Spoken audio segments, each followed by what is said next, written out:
Hello, Clint here, Crimson Landscape, here to talk about your landscape design. All right, here's what I got for you. I left the bed in place as per the shape. It's a little more difficult to do a linear bed when you're trying to mix in some of these flowers and plants I picked. My goal was a kind of a Colorado mountain lodge type theme. I just kind of thought maybe the way your brick was laid out, it kind of almost had a ski resort feel to the house. So I tried to find plants that kind of match that theme. We start on the right. So just underneath, right next to that crepe myrtle you have, I did some flagstone as an option if you want a clear, defined walk path to the gate. Then I started with the landscape bed. So in the landscape bed along the back wall, I have pink mollies, great plants. It'll turn a nice pink kind of bloom. It's kind of it's more of like a grassy bloom in the fall. Really pretty, one of my favorites. Then I have a little corner of perennials. These are daisies, salvias mixed in. These are all dog friendly. Then I have here is a showcase plant. This is called a weeping blue Atlas serpentine tree. One of my absolute favorite plants. It's a showpiece plant. And there's a couple at the arboretum that are really pretty. Great plant, so that's why I chose that from front of this window. I go to a spirea here. It's a small spirea, probably candy corn. It'll depend on which ones they have in stock. Then I went with a more linear theme here in this space, something tight that didn't get too big. I went with an abelia. These are the Rose Creek version of the abelia. In the back, I went with a little bit taller daylily.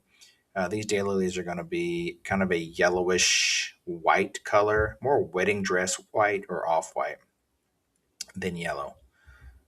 Flowers in the pot, then seasonal. Let me move over a little bit. So that has repeated the same theme on the left side. So very symmetrical. When you go linear, we try to tie some symmetry to it. So I repeated the Rose Creek abelias on the left side, but in the back, in following up with that kind of ski lodge theme, I did a type of juniper. It's sea green juniper, which is actually it's kind of a larger shrub, evergreen. Great plant, have them at my house. Look really, really pretty. In this corner here, I just did some simple phlox. Phlox, it's a flowering perennial, get about 24 inches tall.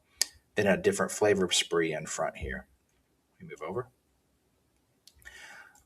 Because the beds are square or rectangle in nature, you can't really put an anchor tree on the corner. It was if it was a curved bed or rounded bed, you could do that.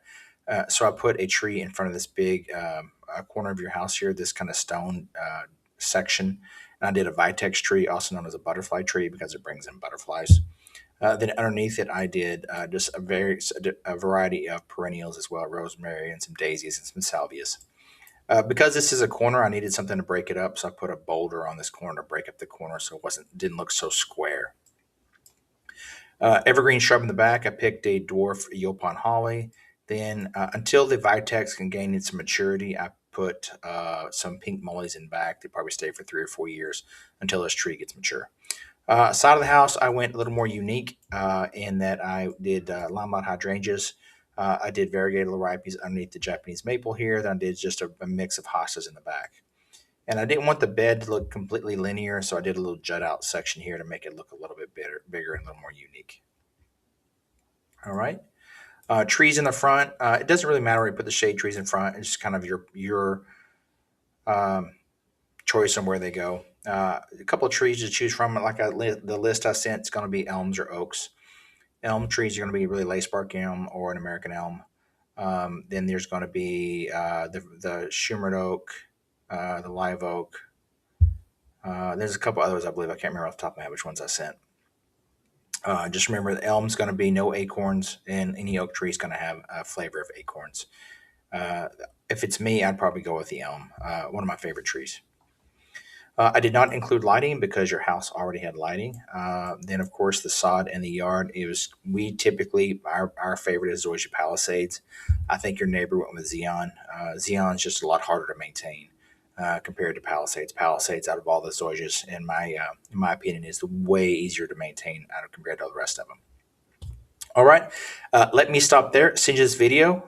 If you like it, I can go ahead and price it. If you have changes you want to email me, no problem. Or we can jump on a Zoom call to talk about it. Or you're welcome to come visit our design center and we can walk through it, the design real time in person.